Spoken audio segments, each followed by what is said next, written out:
Good day, I hope, and welcome to CFF Coach Talk number 5.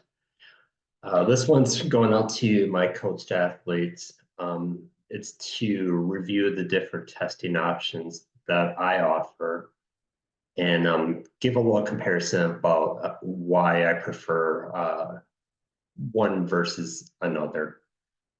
I have to do this relatively quickly to cover all the material that I want to get through, so let's just jump right in. What you have on the top of this page is testing for cycling and or running. I keep those in one group because there's some similarities. On the far left, we have what would typically be your threshold number 1. Call that your upper end of zone 2, the ceiling of zone 2. And we can test for that and confirm it by 60, 90, 120-minute upper zone 2 TTs. I have that as a standard workout at no cost. And by doing that, we get your aerobic fitness and your ability to control heart rate at that upper threshold of zone 2. And it also helps us to ensure that we have the correct zone for the separation between zone 2 and 3. Going up the list, we have the typical 20-minute FTP test. Again, it applies to both running and biking. And you understand that one probably already because I think that's the most common test I have on this sheet. Another test for aerobic fitness, but actually our functional threshold power, which is at LT2. It's also the numerator for percent utilization. And that percent utilization is comparing your FTP to your max aerobic power, so your 20-minute to your 4-minute test. So that's very useful so that I can better understand how to prescribe training going forward.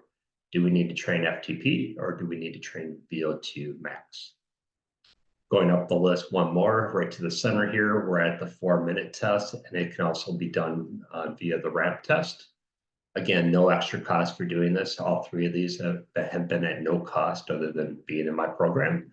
Have a structured workout for that, call it a test, if you will. And that's for max aerobic fitness and heart rate. It's the denominator for the percent utilization, so the other half of that equation. And going up to the fourth and final would be doing AeroTune. The benefits of doing AeroTune is it's a one test that does a really good job of replacing the 3 that I just described. It's a 1-day test. It's actually a several tests built into one session. It also gives us the substrate utilization, a good estimate of that when we think of fat versus carbs. And I can use that for race plans, and the cost is relatively low. So for me as a coach, I can give you the a lower price of $30 per test. I handle, again, the data into AeroTune for you.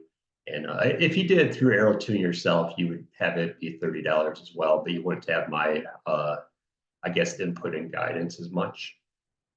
Or you can do the test at Cycling Form and Fitness, and I only bump it up $40. For me to supervise your test, it's $70. So that's really low cost either way, in comparison to $200 plus at a lab. I will say that the AeroTune test is one very hard, relatively long session, probably just over an hour for most. Of course, there is a cost, and it does require you to be in relatively good fitness. You can't just be starting out after a period off, like 30 or 60 days off. You really need to be fit. You probably need to be training all levels of your system for probably 30 to 60 days. But again, that involves a 10-second sprint of ramp test for the indoor version.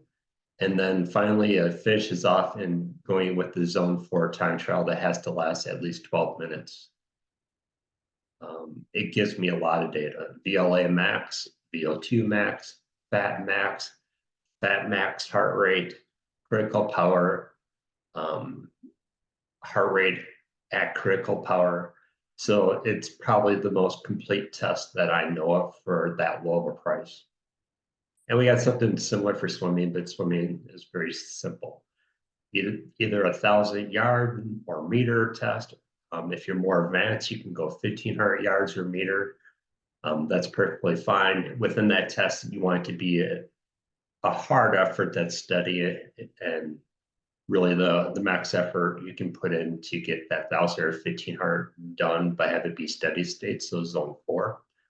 And from that, we'll be able to understand not just your aerobic fitness, but the balance between stroke rate and stroke rate, how it compares to the effectiveness of your stroke.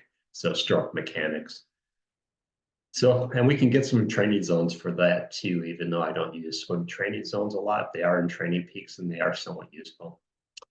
So that's that. Let me switch screens here.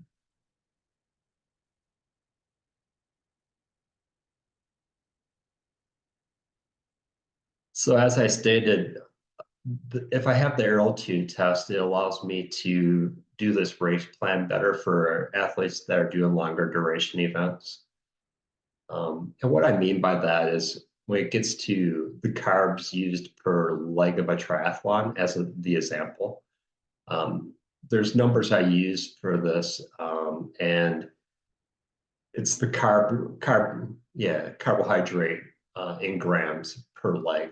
So based on testing, I can conclude in the swim I'm using about 63 grams of carbs per the swim leg and 435 grams of carbs in my bike leg and 360 grams of carbs for the run. Now this varies by person, but I can use the AeroTune data to plug in more specific numbers here and get something that's better for you. And it all comes into how much we can take in, how much we're burning, what's our replacement percentage, and ultimately with a water loss test, a sweat rate test, we can also do what your body weight reduction is during the extent of the event.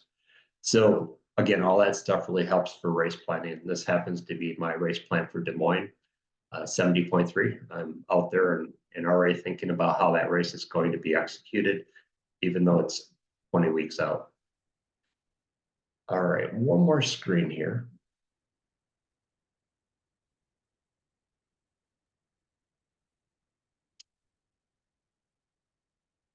And what that leads us to, if you decide to do the AeroTune test, you get all this graphical information. You get numerical values for the things I've already talked about: critical power, fat max power, VLA max, VO2 max.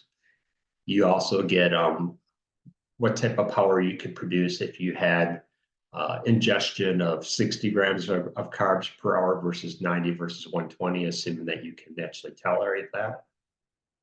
And what your carbs versus fat versus protein is at different power levels. You get training zones.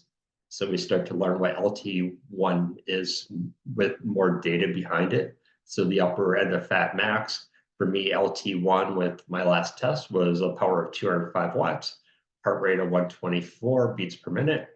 And there I have the max carb utilization of 46 with the max fat utilization of 61. So based on fat alone, that's where I use the most fat.